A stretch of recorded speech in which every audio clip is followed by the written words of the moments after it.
بسم اللہ الرحمن الرحیم۔ یا علی مدد، مومنین کرام، علماء کرام اور ذاکرین اعظام کی نصیحت آموز ویڈیوز دیکھنے کے لیے ہماری چینل کو سبسکرائب کریں۔ صدقہ جاریہ سمجھتے ہوئے اس ویڈیو کو اپنے عزیز و اقارب اور دیگر مومنین تک ضرور شیئر کریں تاکہ زیادہ سے زیادہ لوگ دینی معارف سے استفادہ کر سکیں۔ اللہ تعالیٰ آپ کو اور آپ کے اہل خانہ کو اس نیکی کا بہترین اجر عطا فرمائے۔ جزاکم اللہ خیر الجزا۔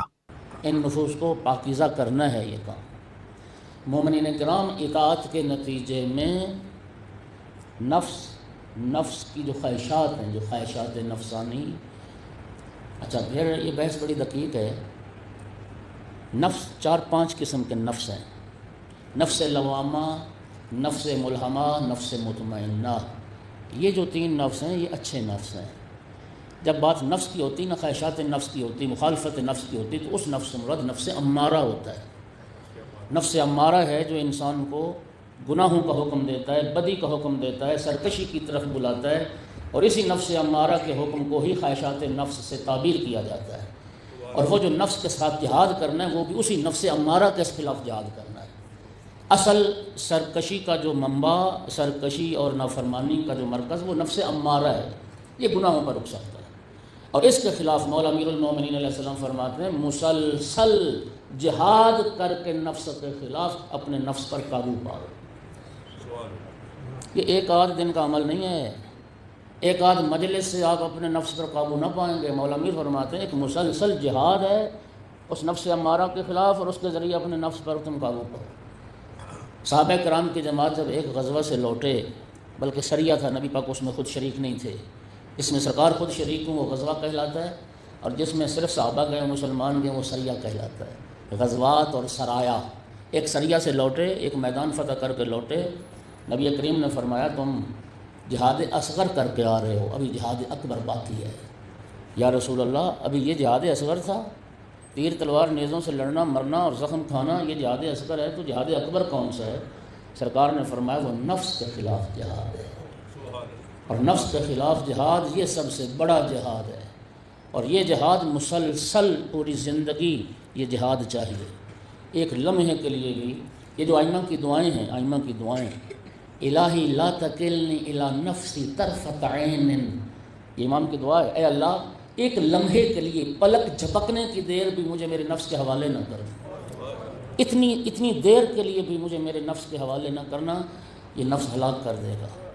اور خدا جانتا ہے تاریخ بھری پڑی ہے، یعنی خواہش نفس کی اطاعت اور پیروی کے نتیجے میں انسان اپنی عظمت انسانی کھو بیٹھا، اپنے شرف اور اس وقار سے کتنا گر گیا، اور کیا انسان کی عزت و عظمت پامال ہو کے رہ گئی، اور کتنے بڑے جرائم کا وہ مرتکب ہوتا چلا گیا۔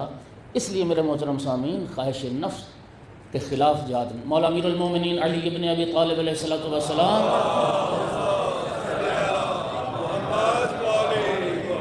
آقا کا فرمان سنیں، انی اخوف ما اخاف علیکم اثنان۔ مولا امیر فرماتے ہیں شیعو، میں تمہارے متعلق سب سے زیادہ 2 چیزوں کے بارے خوف زدہ ہوں۔ تمہارے متعلق 2 چیزوں سے میں سب سے زیادہ خوف زدہ ہوں۔ وہ کون سی ہیں؟ اتباع الہوی و طول العمل، ہوا و ہوس کی، خواہشات نفس کی پیروی اور لمبی خواہشات۔ لمبی خواہشات بھی تمہارے وجود میں پیدا نہ ہوں، اور خواہشات نفس کی پیروی بھی نہ کرنا۔ کیوں؟ فرمایا طول العمل کیا کرتا ہے، لمبی خواہشات کیا کرتی ہیں؟ لمبی خواہشات آخرت بھلا دیتی ہیں۔ امیدیں زیادہ ہو جائیں، طولانی ہو جائیں، تو وہ آخرت کو بھلا دیتی ہیں۔ اور جو اتباع ہوا ہے وہ کیا کرتا ہے؟ مولا امیر فرماتے ہیں وہ حق سے روک دیتا ہے، حق سے روک دیتا ہے۔ نبی پاک کی حدیث سنی، حیران ہو جاؤ گے۔ رسول اللہ فرماتے ہیں خالق کی نگاہ میں اس کرۂ ارض پر اور آسمان کے نیچے خواہشات نفس کی پیروی سے بڑا کوئی بت نہیں۔ یہ رسول اللہ کی حدیث۔ اس آسمان کے نیچے پیروی نفس، خواہشات نفس کی اتباع سے بڑا کوئی بت نہیں ہے جس کی عبادت کی جاتی۔ اس خواہشات نفس سے بچنا۔ مولا فرماتے خواہشات نفس کو اپنے اوپر غالب نہ آنے دو، تم اپنے نفس پر قابو پاؤ اور تم اپنے نفس کے مالک بنو۔ قرآن مجید میں بھی ارشاد فرماتا ہے ارأیت من اتخذ الہہ ہواہ، تم نے دیکھا ایسے شخص کو جس نے خواہشات نفس کو اپنا معبود مان لیا ہے۔ یعنی خواہشات نفس ہوتی ہیں جو معبود بن جاتی ہیں، انسان عبادت کرتا ہے خواہشات نفس کی۔ اور ایک حدیث میں فرمایا ابغض الہ عبدا، خدا کی نگاہ میں قابل نفرت اور غیر پسندیدہ ترین اگر کوئی معبود ہے تو وہ خواہشات نفس۔ خواہشات نفس کی پیروی اور عبادت یہ غیر پسندیدہ ترین معبود ہے اللہ کی نگاہ۔ اس نفس کے تابع نہیں ہونا، اس نفس کو اپنے تابع کرنا ہے۔ ایک صلوات ذرا پڑھیے سارے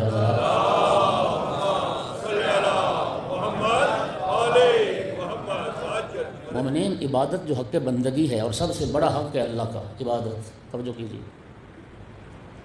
یہ جو کل والا جملہ امام نے جو حق اکبر بیان کیا نا، یہ آج والی جو گفتگو ہے یہ در حقیقت تفسیر ہے کہ وہ حق اکبر کیسے ادا ہوگا، اللہ کی بندگی کا حق ہم کیسے ادا کریں گے۔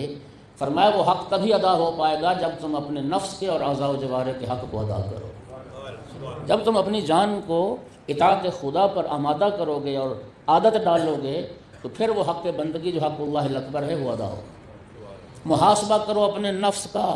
امام موسیٰ کاظم علیہ السلام نے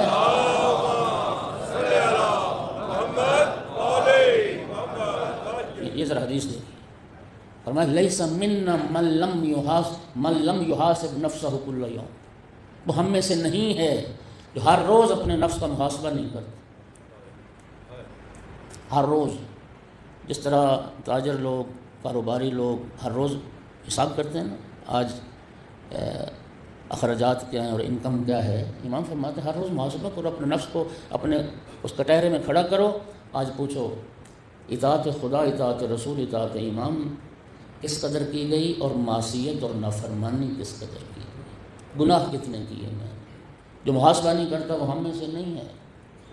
اور فرمایا حاسبوا قبل ان تحاسبوا، حاسبوا انفسکم قبل ان تحاسبوا، قبل اس کے کہ کوئی تمہارا محاسبہ کرے تم خود اپنا محاسبہ کرو۔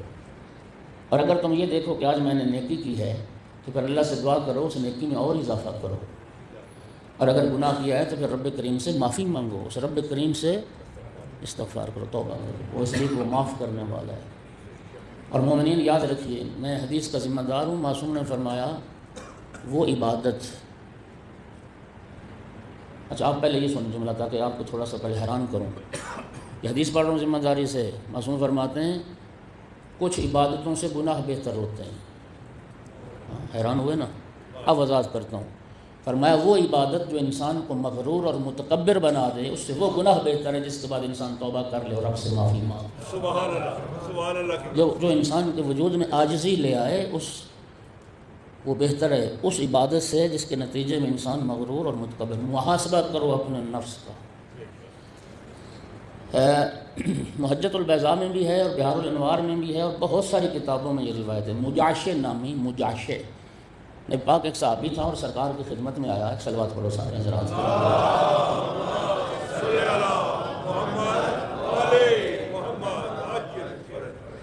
اس نے آ کے سوال کیا، یا رسول اللہ مت طریق الی معرفت الحق، یا رسول اللہ حق کی معرفت کا طریقہ کیا ہے، حق کو کیسے پہچانیں؟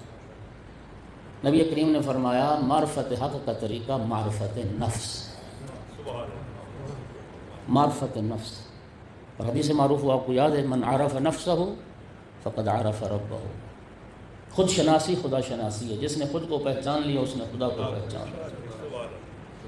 اگلا سوال کہ یا رسول اللہ وما الطریق الی موافقت الحق، حق کی موافقت کیسے ہو سکتی ہے؟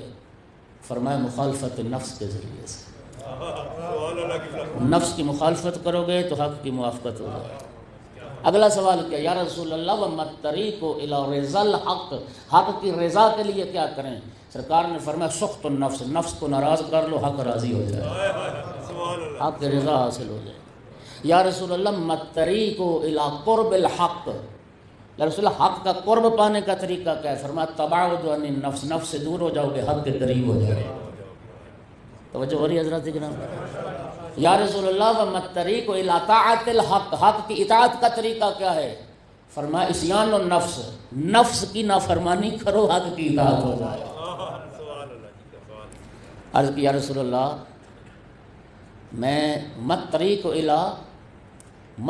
الی وصل الحق، حق کا وصال چاہتا ہوں، کیا کروں؟ فرمایا ہجر النفس، نفس سے ہجرت کر جاؤ تم حق کا وصال پا لو۔ آخر میں عرض کیا رسول اللہ اب یہ ساری چیزیں حاصل کرنی ہو تو کیا کروں؟ سرکار نے ارشاد فرمایا اس حق سے مدد طلب کرو، اس پروردگار عالم سے مدد طلب کرو جو تمہارا مددگار بنے اور نفس سے تجھے چھٹکارا عطا کر کے حق کی طرف لے آئے۔ صلوات پڑھ دو سارے حضرات۔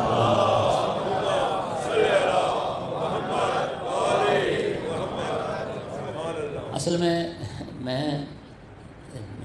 ایک وجہ سے پریشان ہوں، وہ یہ ہے کہ یہ جو موضوع ہے نا یہ کم از کم کوئی 1-2 مہینے کا موضوع ہے، 50 حقوق ہیں، تو اب ظاہر ہے 5 مجلسوں میں کتنے بیان ہو سکتے ہیں۔ اب میں ذرا کوشش کروں گا کہ جلدی تھوڑا سا جی یا ان میں سے جو میں سمجھوں گا، باقی یہ تو خیر میرا کہنا شاید غلط ہے کہ کون سا اہم ہے، سارے ہی اہم ہیں۔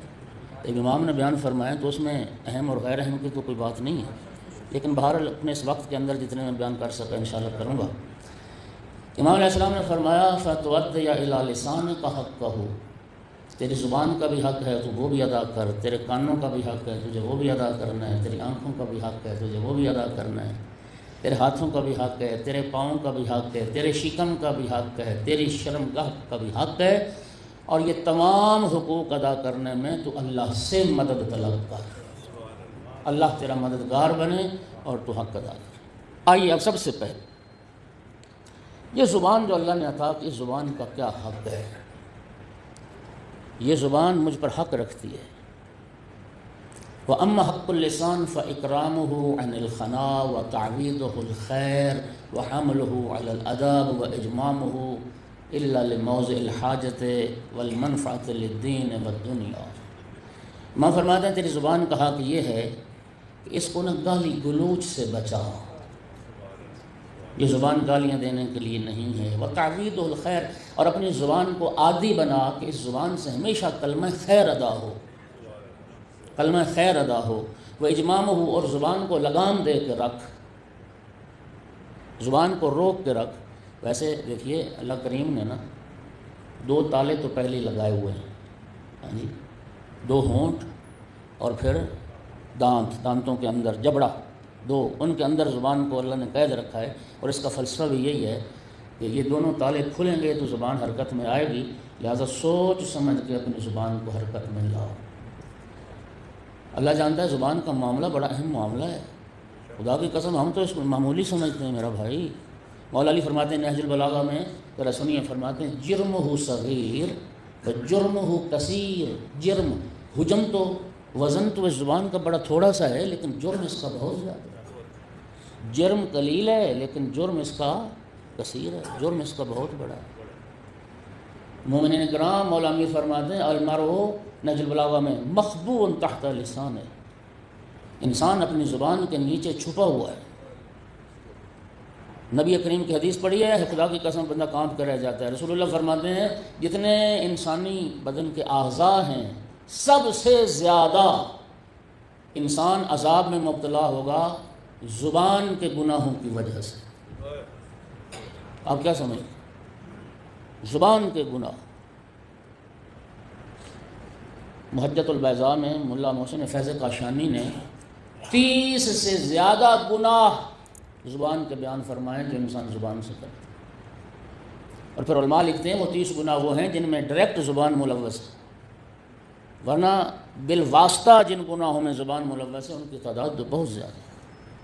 اسی زبان کے ذریعے سے جھوٹ بولنے والا گناہ زبان سے، گالی دینے والا گناہ زبان سے، اہانت مومن زبان سے، غیبت والا گناہ زبان سے، گلا زبان سے، جی شکوہ شکایت وہ ساری زبان سے، جی کتنے گناہ ریاکاری میں چلے جاتے ہیں، اور اس ایک زبان کے گناہ کی وجہ سے صرف ایک زبان کی اس وجہ سے کتنے لوگ قتل ہو گئے، کتنے لوگ مارے گئے، کتنے لوگ لوٹے گئے، کتنے لوگوں کے گھر جلائے گئے، اسی زبان نے گناہ کروا۔ زبان پہ کنٹرول کا ہمیں پیغمبر اور آل پیغمبر حکم دیتے ہیں، زبان پہ قابو پا لو۔ ایک حدیث میں معصوم نے فرمایا بولنا چاندی ہو تو چپ سننا ہے، اپنی زبان کو خاموش رکھنے کا عادی کرو۔ اچھا ایک حیران ہو جاؤ گے، امام محمد باقر علیہ السلام نے ارشاد فرمایا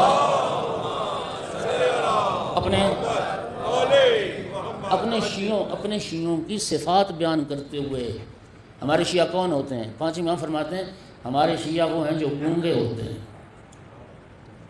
ہمارے شیعہ گونگے ہوتے ہیں۔ کیا مطلب؟ زبانیں بند رکھتے ہیں جی، زبان وہاں کھولتے ہیں جہاں کھولنا زبان ضروری ہو اور دین و دنیا کے لیے فائدہ مند ہو۔ اور اس حدیث میں بھی امام نے یہی فرمایا زبان کا حق یہ ہے کہ جہاں دین و دنیا کا کوئی فائدہ ہو یا جہاں بولنا بہت ضروری ہو وہاں پہ زبان کو کھولا جائے، فضول لغویات میں، بیہودہ گوئی میں، گالی گلوچ میں، مومن کی غیبت میں اپنی زبان کو نہ کھولا جائے۔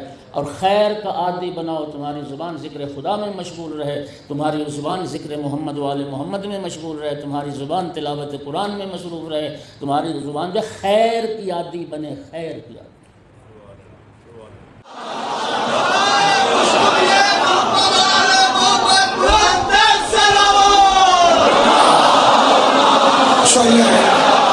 محمد